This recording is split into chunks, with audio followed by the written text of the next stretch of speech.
Greetings, my name is Michael Miller. This is a Michael Miller trademark training video out to you because you're watching. Thank you and welcome.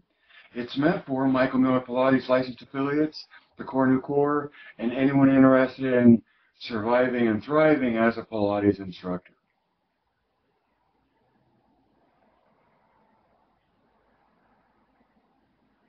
I just have three titles to talk about today, and the first one is comprehensive distinction. So, comprehensive distinction.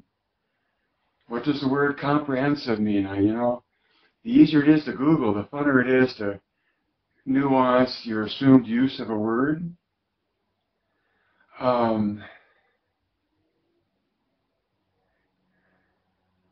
And comprehensive means to understand.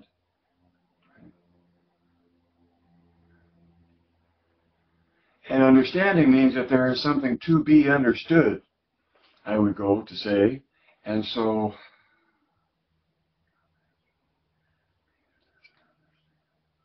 that there's an understanding involved if you're talking about something that's comprehensive, because it covers the whole subject. It comprehends or control, apprehend, and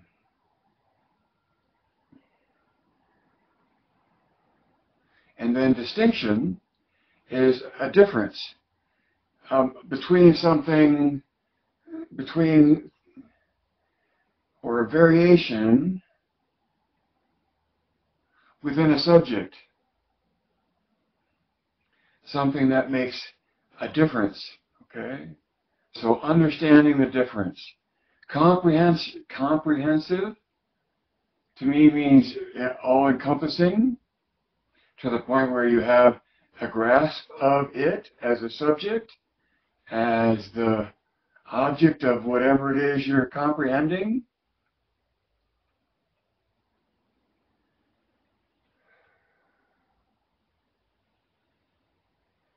And so understanding the difference is a long way to getting to helping you survive as a Pilates instructor by understanding the difference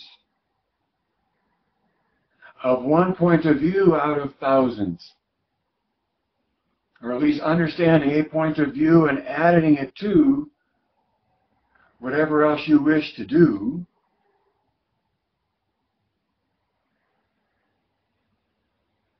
under the auspices of being a Pilates instructor, because that's the point of the broadcast. And I think it's been pretty consistent in whatever my commentary is. It's about surviving in that moment where you're an instructor and having a comprehension of one of the distinctions you're aware of in the subject matter of Pilates. And that's that point of view that's an ideal view, right? That has a definition: uniform eccentric loading flowing through progressive patterns of movement.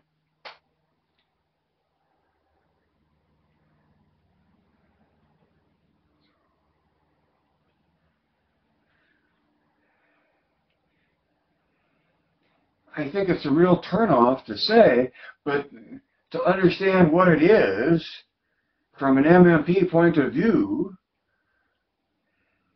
I have to include science, and my understanding of Pilates is within the box, if you will, of science. There's a lot of Pilates that exists outside of that box. Okay? It's okay. There's all kinds of points of view, and there always will be. One view that I hope you take to heart and find confidence in and self-defense in is your understanding of the ideal within Joe's original work, based on his definite, how do I do that? His definition, his promise, and his sequence. Those three things. from Joe are the evidence that the reasoned argument of Pilates as having an ideal essence, an essence of its own that is ideal, as well as real in that it acknowledged there's a sensation involved in the doing that you're after. And you're always you're looking to develop or go deeper into your ability to coordinate those three capacities. Which capacities in the human being does MMP care about? And so you might go to Joe's definition of body, mind, and spirit. And yet within MMP, that means being, thinking, and observing. Right? And part of my reasoned argument of Pilates being obviously what it is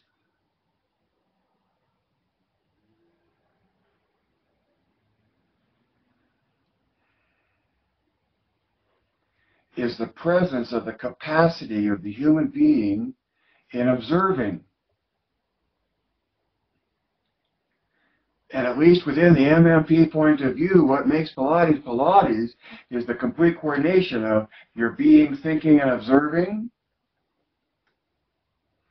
And that's part of the rationale or the reasoned argument behind Pilates having an essence of its own. There can be other points of view of Pilates, and there will be, and there have been, that are of some way an ideal nature. I've often said that if there is an ideal within Pilates, it will defend itself. And that's why I said previously, when talking about the future of Pilates, if it's an idea, it will defend itself.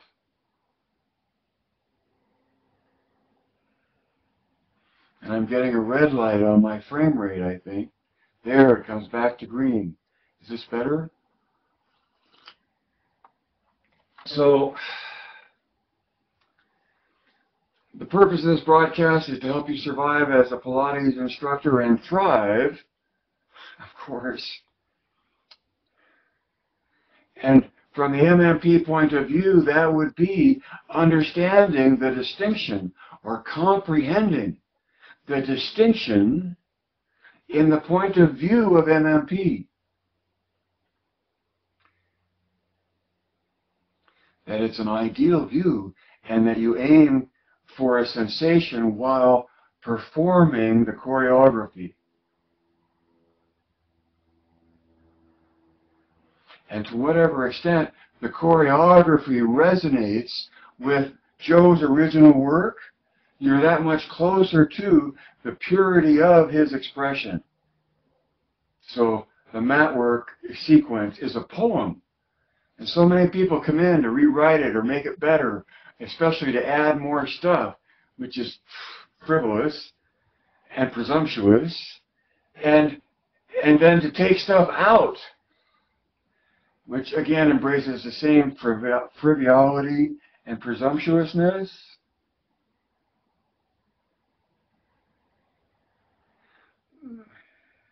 From just embracing the poem as is,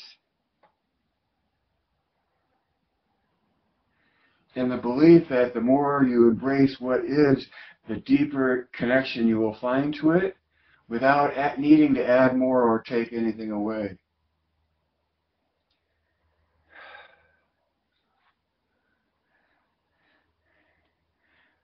So, let's go to number two. Number two.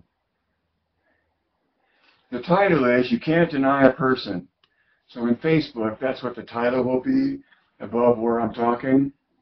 And those that are familiar with me, like you, might know that it's a Michael Millerism that you can't deny a person their right to suffer. And I don't mean it in a bad way. Think of parents and their children, and however they they may cause what a child may think of as suffering is a conditioning to the response of the world at large, that when you become an adult, hopefully your parents have prepared you to avoid as much suffering as possible. And yet, you can't deny a person their right to suffer because they can choose. It's, in many times, in many ways, it's their choice. Meaning they have a right to if they want to go do that, they have the right to choose to go do that. It's what being human is all about, right?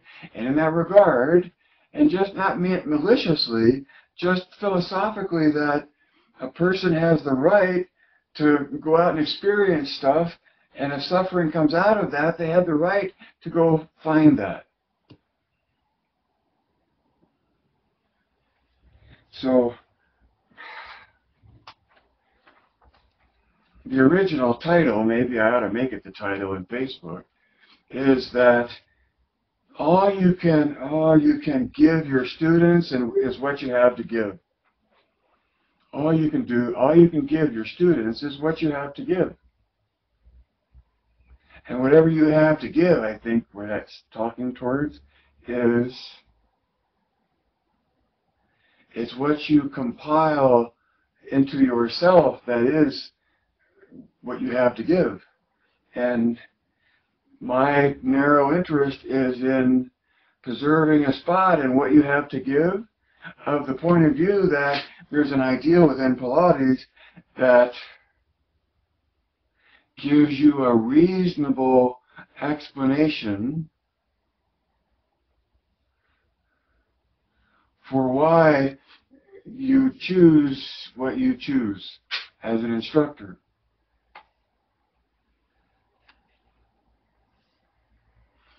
It's all intuitive anyway, in a way, but there's obvious science involved.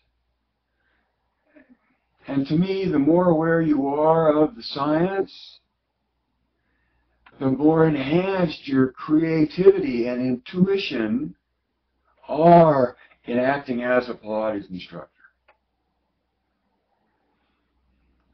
So a comprehensive look, an understanding look, understanding Pilates from the point of view that sees it as an ideal,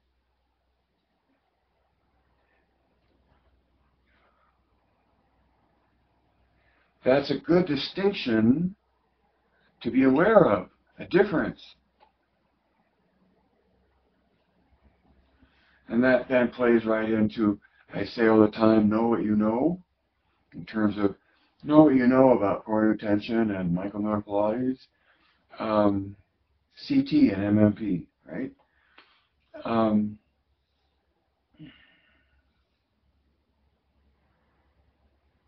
I prefer the letters because they're shorter, and they're, so to say, and they're less, but by their initials, they're more abstract than trying to give them the name of core retention and Michael Miller Pilates. It's like, okay, but that takes a long time to say. And when you refer to CT and MMP, it goes more to what you're referring to rather than longer labels.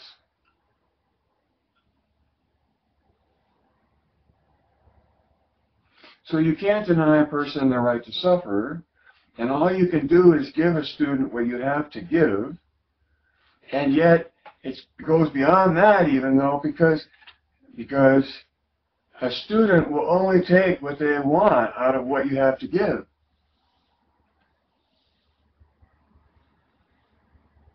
You know, students come and they go, and all of it is a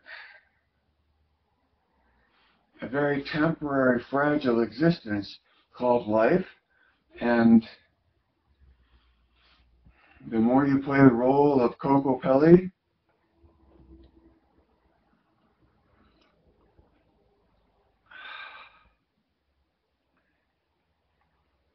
the more frequently you have intersecting paths between the teacher and the instructor.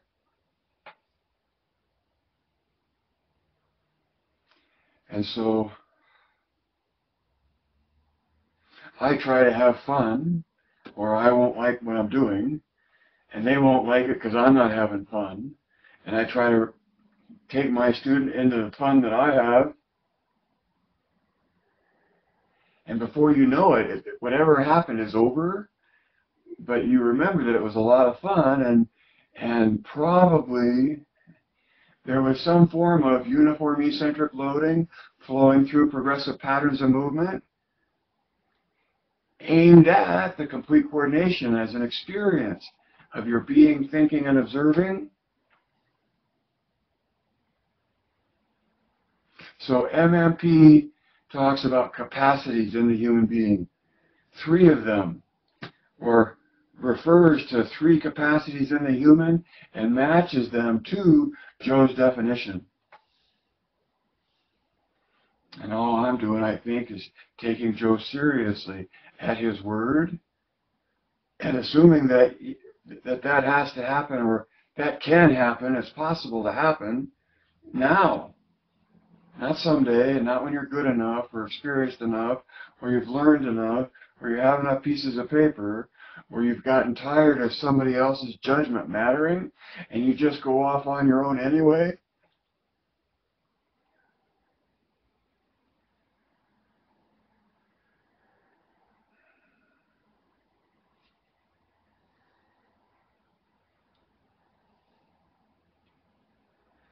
There's a pleasure in being a Pilates instructor, for me, from the peace that is called for in the effort to be a Pilates instructor. They're in the moment, observing, cueing, protecting, deciding, interpreting what you see, right?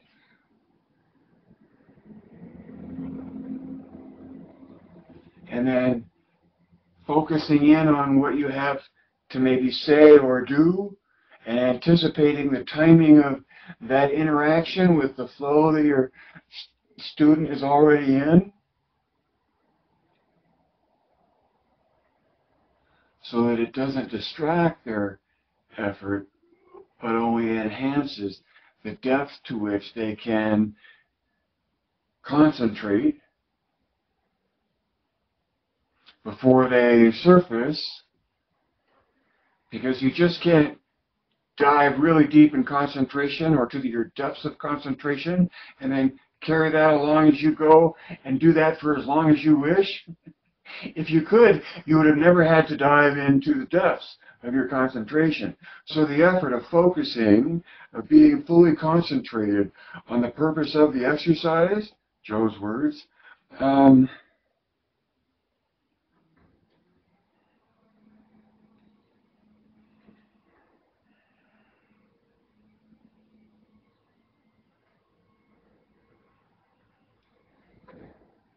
you have to let your student embrace it in the way they want and see it the way that they want,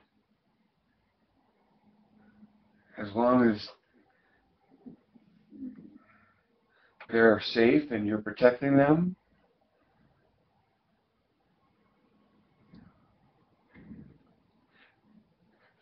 Okay, I've often said that Pilates and understanding Pilates is like filling in a ditch. And so what you don't know about Pilates is the emptiness of the ditch. And then there's so much to know about Pilates, and the ditch is pretty long, that it's possible to try to start at the end of the ditch and just fill it all the way out. But more often than not, you come up to something happens that brings you to a part of the ditch that you can fill in partially, until the flow of things takes you somewhere else and you end up at some other part of the ditch that you take a chance to fill in partially, you know, because there's digestion involved.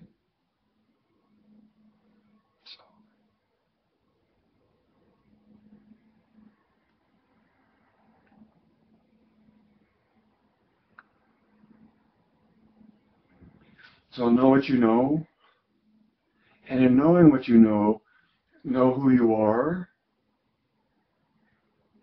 And knowing what you know and knowing who you are, I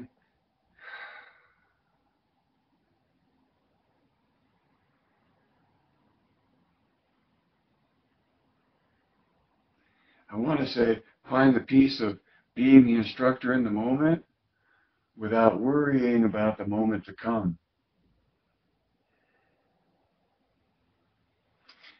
without worrying about distinguishing who you are versus who everyone else is, or more importantly, who Pilates is or what Pilates is, what it means to comprehensively understand Pilates.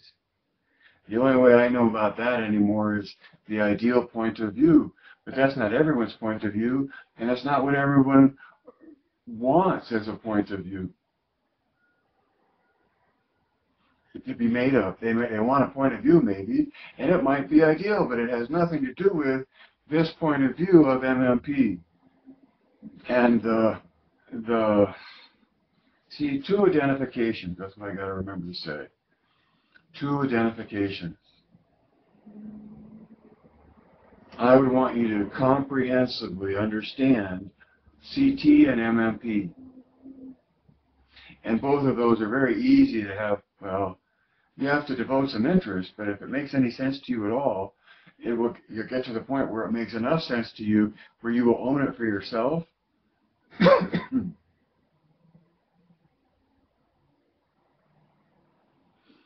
And will find reassurance from others who are familiar with the point of view, but it won't be necessary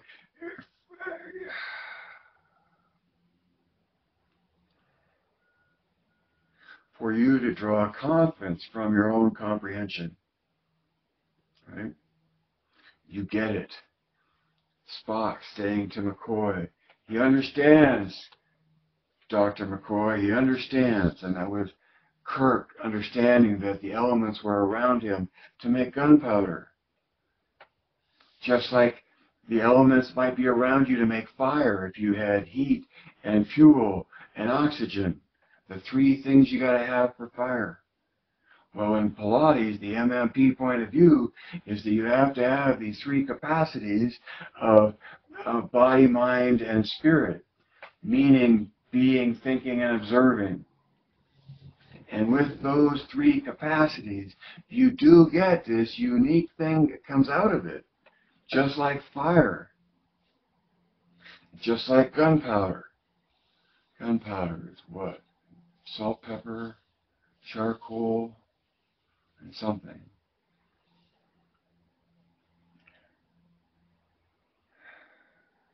So number 3, and then I got to try to synthesize this into a better expression. So if you really want to, if you were really trying to go or follow as much as I was trying to say within a particular day, then you would look at the YouTube presentation because it happens first, and then the Facebook presentation or broadcast because that comes second. And then I toss the notes into the pile and listen for whatever notes come up by the end of my workout the next day. Number three, the ultimate distinction is the ideal, in my opinion, right? When you talk about anything, there's what it is and there's the ideal of what it is. And humanity is real, and in its effort to survive, seeks to comprehend the world that it's in, to grab a hold, to have control. And that's the contrology poem. That's the doing of Pilates, is reciting the poem in pursuit of the experience.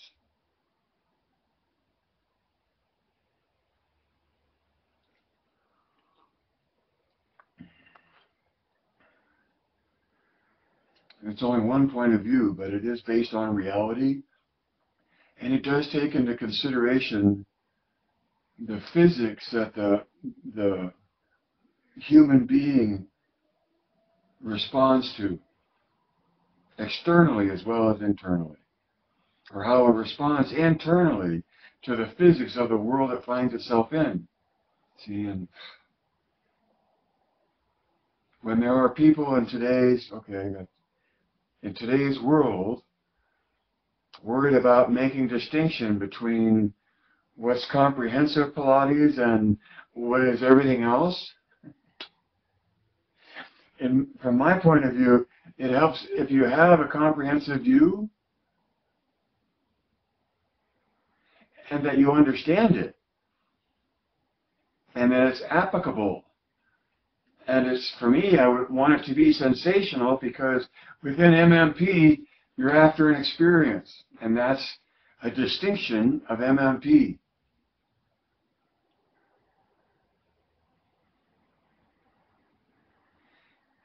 And in pursuit of the experience, it's all about being responsive and observant, or observing the moment that you're in. There's so many other points of view of Pilates that care about it in other ways. Or, you know, it's like, okay, all I care about is the sugar. And I want to bake with that, okay? This broadcast is about helping you survive as a Pilates instructor by understanding a point of view out of thousands that looks at Pilates in an ideal way, and comes with a bonus of recognizing the biomechanics of core new tension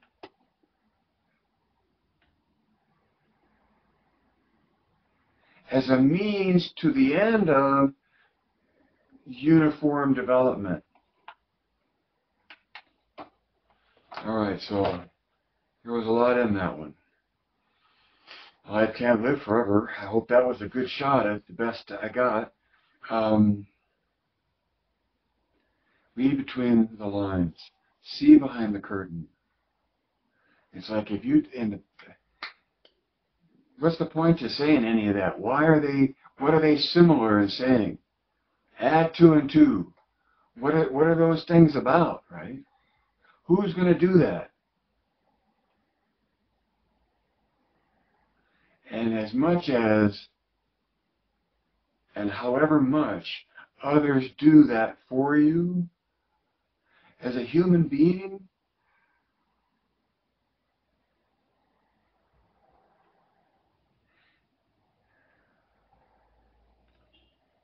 it's advisable to have a sense of your own point of view. There you go, right?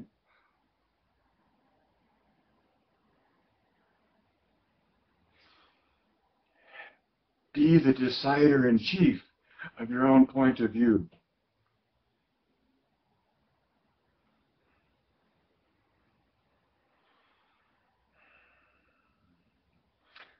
So life can't live forever.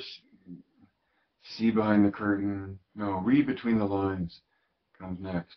Where do the lines come from? You sort of have to put your own lines in there, right? Right? Like a movie screen? What's it going to look like in the frame? In the frame. Well, read between the lines. Read between those 4 lines for what a picture is going to look like on the screen. What are you framing? Who does the framing? Well, if not you, then who? And someone may give you, I should have a mirror here so that it's somewhere. But when you take the mirror away, someone gives you a mirror to look at the world through. I think I want it like this.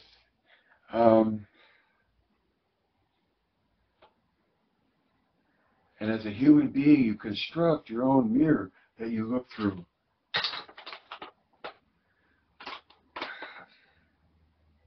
Sure, the mirror gives a reflection, but in looking through the mirror, right, it's you choosing to be the one that reads between the lines, sees behind the curtain, even acknowledges the curtain and knowing that there's something behind the curtain, looking for what else there is to see. Add 2 and 2 talks about numbers, and it's up to you to see the numbers and to add them up and see if they make sense. Because I'm so bad at math, and the little bit of math I rub up against, and I do things to you know, I ask myself, does this make sense? Because of how bad I am at math, it's important for me, and I think it's applicable to human nature, to always ask, does this make sense?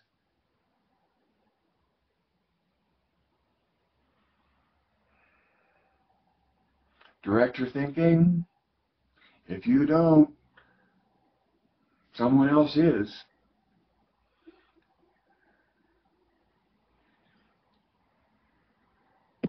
Geist.